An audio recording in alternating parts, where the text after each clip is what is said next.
এটা হচ্ছে জাম্বুরা, একদম গাছ পাকা। এটা এখন কাটবো। একটা কেটে খেয়েছি, দারুণ মিষ্টি, একদম কমলার মতো রসালো। এখন এটা কাটছি,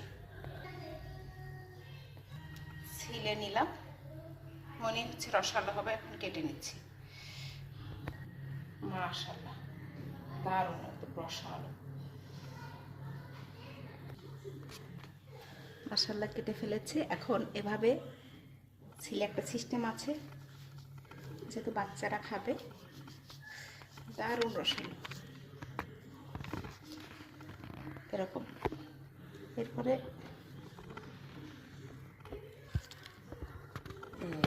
পেটগুলো বের করে নিচ্ছি।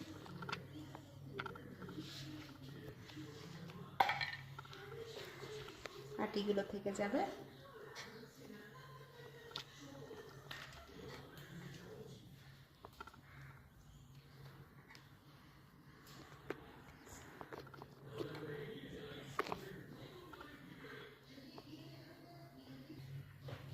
মাশাআল্লাহ, একদম রসালো হয়েছে, খেতেও দারুণ মিষ্টি।